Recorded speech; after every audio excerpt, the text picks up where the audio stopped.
Salut les petits potes, c'est Delcor, j'espère que vous allez bien. Aujourd'hui, l'histoire que je vais vous raconter... N'importe quoi. J'allais faire une intro directe, non, faut d'abord que je vous parle un petit peu. Aujourd'hui, comme tu l'as entendu, on va se retrouver pour une seule histoire. Et justement, elle est très longue et apparemment, j'avais hyper envie de te la raconter vu que j'avais même pas envie de faire d'intro. Ok, Delcor il part en cacahuète. Oui, c'est ça y est, c'est freestyle ici. Bref, une histoire de zinzin que je vais te raconter, donc si toi t'es pressé de l'écouter, n'hésite pas à me mettre un petit pouce bleu ou un gros, tu fais comme tu veux, tu décides. Ouais, là, dis-moi dans les commentaires, je t'ai mis un gros pouce bleu ou je t'ai mis un petit pouce bleu, tu vois la team que tu veux.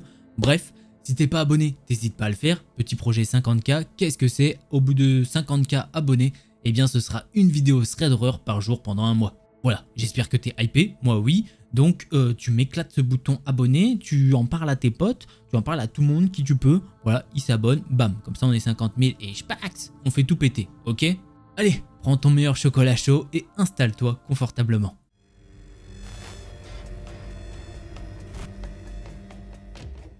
L'histoire que je vais vous raconter, c'est celle de Jenna. Et justement, cette histoire, elle se passe où à votre avis? Ouah, mais comment t'as fait? Comment t'as trouvé que c'était aux États-Unis?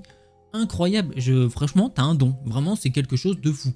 Bref, merci les États-Unis d'aider la chaîne à évoluer. Clairement, merci. Bref, trêve de plaisanterie, puisque l'histoire que je vais vous raconter, malheureusement, elle est pas marrante du tout. Mais alors, pas du tout.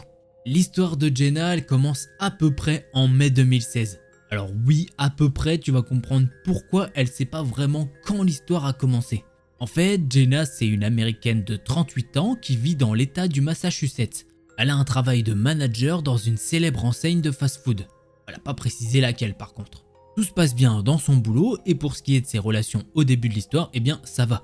Même si elle vient de sortir d'un divorce. Ça s'est terminé d'un commun accord. Alors, elle va pas nous décrire son boulot et tout, mais c'est vrai que parfois elle doit rentrer assez tard. Son restaurant ferme officiellement à 23 h, mais derrière il y a encore quelques trucs à faire.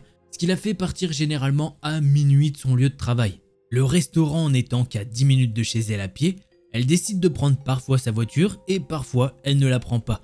Comme ça, elle fait un peu de sport et ça la décompresse tout simplement. Et justement, tout va commencer sur le trajet de son retour jusqu'à chez elle. Surtout quand elle rentre chez elle à pied. Sachant que sur une semaine normale, elle peut rentrer 2 à 3 fois chez elle à pied. Quand elle marche pour aller chez elle, parfois elle est au téléphone avec son amie Brenda et parfois juste elle écoute sa musique dans son casque et basta. Et un soir, en début mai 2016, elle se rend compte qu'un gars est assez loin derrière elle. Bon, rien d'anormal, d'avoir quelqu'un derrière sur le même trottoir que soi. Surtout qu'elle l'a vu comme ça en tournant une rue. Donc ce soir-là, elle rentre chez elle et elle fait sa vie. Le lendemain soir, elle refait exactement le même trajet. Sa maison, elle n'a pas changé de place de toute façon. Et au même tournant, elle revoit le gars au loin. Elle a limite cette impression « Ah mais j'ai déjà vécu cette scène ». Ça lui fait dingue pendant 2 secondes et elle pense à autre chose. Et alors là, pendant 3 jours, soit elle va pas travailler, soit elle va rentrer en voiture. Donc il n'y a rien d'anormal.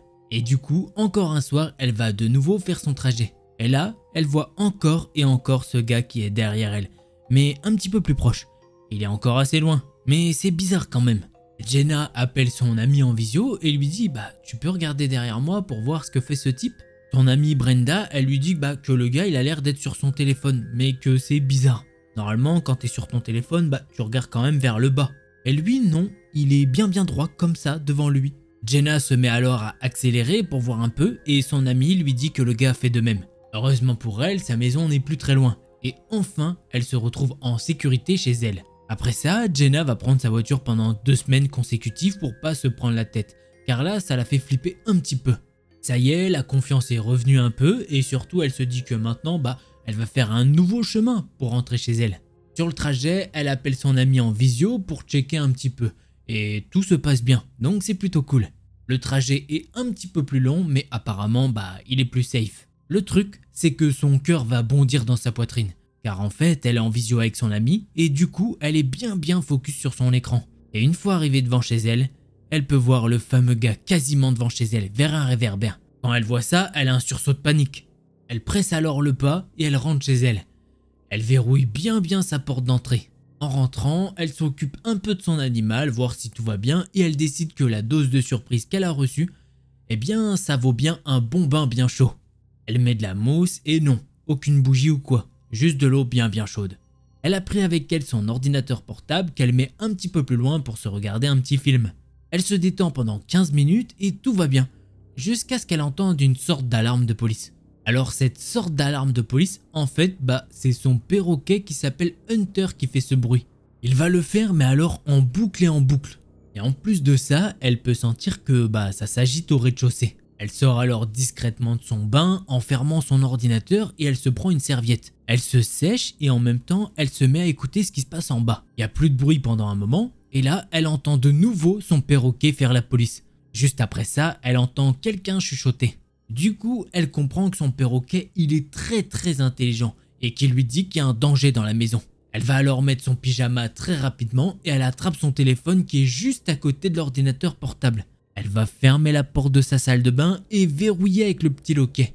Mais ça fait un petit peu de bruit et elle a peur que, justement, c'est fait trop de bruit. Très peu de temps après, elle va se mettre le plus loin possible de la porte et appeler le 911. L'opératrice au téléphone lui demande mais qu'est-ce qui se passe?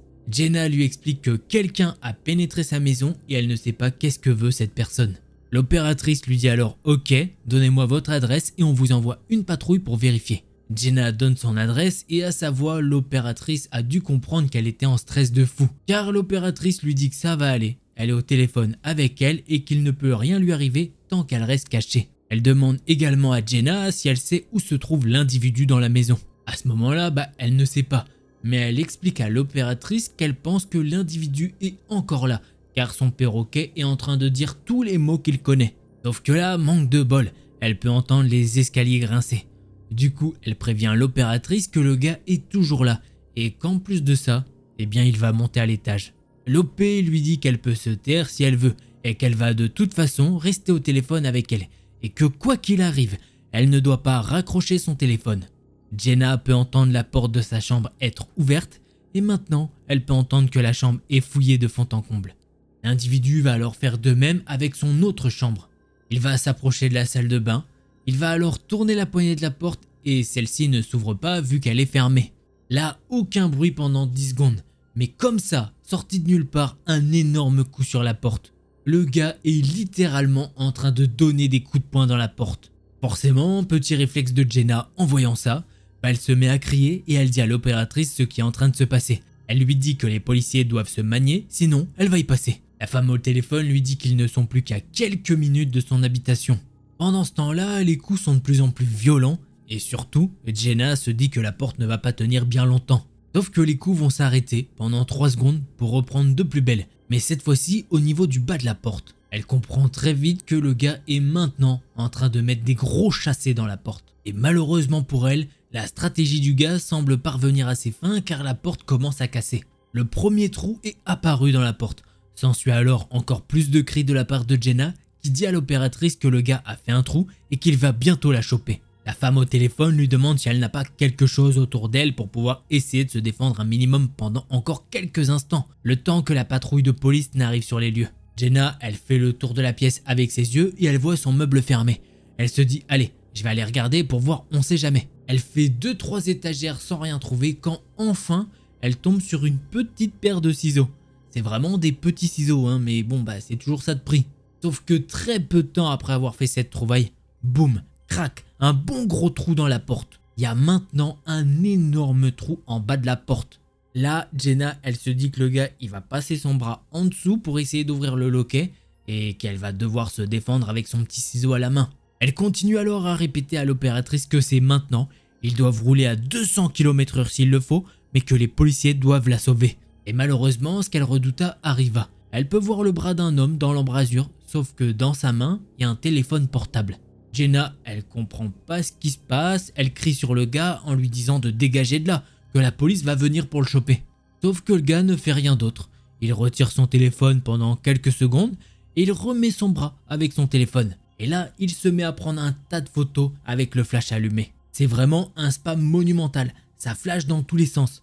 Jenna, elle se met même un petit peu de côté pour pas être éblouie par le truc. Et pendant ce temps-là, elle explique à l'opératrice ce qui est en train de se passer. La femme au téléphone lui dit alors de rester vigilante, on ne sait jamais. Sauf que là, dans cette scène de gros fou, Jenna, elle tend l'oreille et elle entend que sa tambourine met vraiment bien fort. Au même moment, l'opératrice au bout du fil lui dit que c'est la police qui arrive. Jenna, elle se dit qu'enfin, dans quelques secondes, elle sera en sécurité avec les policiers. Mais en attendant, ce gars est toujours là avec son bras et son téléphone en train de la flasher. Et très lentement, le gars va enlever son bras et se mettre à descendre les escaliers. À ce moment-là, Jenna ne sait pas ce qui se passe. Elle est juste terrorisée dans sa salle de bain. La police n'est pas encore là, mais l'individu est parti. Peu de temps après, gros boom qui se fait entendre et il y a des pas lourds dans les escaliers. Elle entend « Madame, c'est la police, vous pouvez sortir ». Jenna, elle hésite un petit peu. Elle avance et d'un coup, elle peut voir de nouveau une main passer par la petite fente en bas de la porte. Elle a un sursaut de zinzin, mais elle se calme assez vite car elle voit que c'est une plaque de police. Elle se dit alors « Ok, je vais ouvrir » et c'est ce qu'elle fait. Elle tombe nez à nez avec 3 officiers de police. Il y a 2 hommes et une femme. En les voyant, il y a tout son corps qui relâche la pression. Elle ressent une fatigue mais de fou. L'un des officiers la réconforte un petit peu et il lui apporte du soutien physique en mode vas-y, tu peux te tenir à moi, ça va aller. La policière qui semble être la chef de la patrouille dit qu'il ferait mieux d'aller dans le salon pour comprendre ce qui s'est réellement passé. Et c'est ce qu'ils vont faire. En arrivant dans le salon, Jenna voit Hunter en haut du lustre. Il a l'air paniqué. Elle essaye de le rassurer, mais l'un des policiers pas forcément aimable lui dit qu'elle peut le mettre dans sa cage afin qu'ils avancent sur l'enquête. Et c'est ce qu'ils vont faire. Jenna raconte alors ce qui s'est passé cette soirée-là. Pendant son récit, il y a un policier qui est en train de fouiller dans la maison. Et le constat, il va être simple étant donné que la porte de derrière a été déverrouillée avec la clé de la maison. Jenna elle est en mode « Ah, qu'est-ce que j'ai fait? Pourquoi j'ai laissé cette clé en bas du vase ?» Le truc vraiment cliché.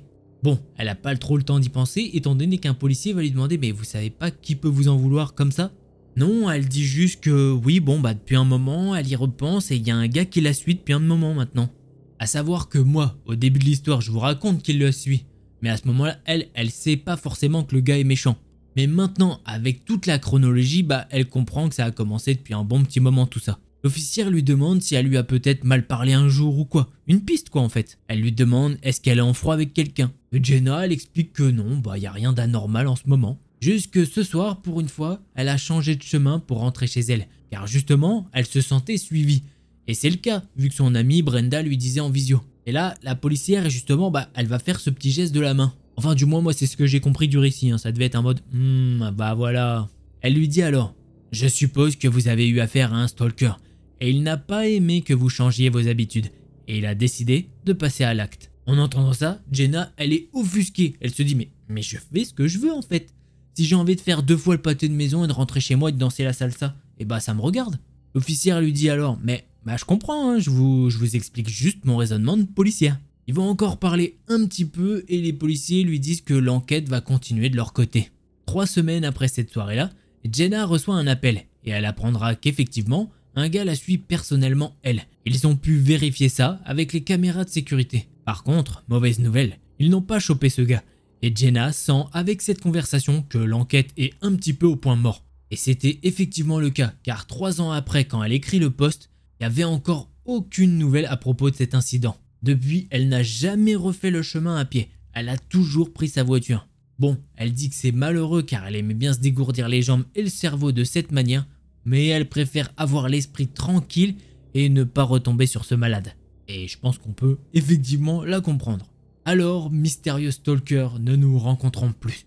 Ça, c'était ma tête en voyant cette histoire. J'étais en mode, mais qu'est-ce que c'est que ça, vraiment qu'est-ce que c'est que cette dinguerie? Pourquoi Déjà, stalker, c'est bizarre quand même de faire... Son kiff, le gars, c'est de suivre quelqu'un, je sais pas où il va en venir.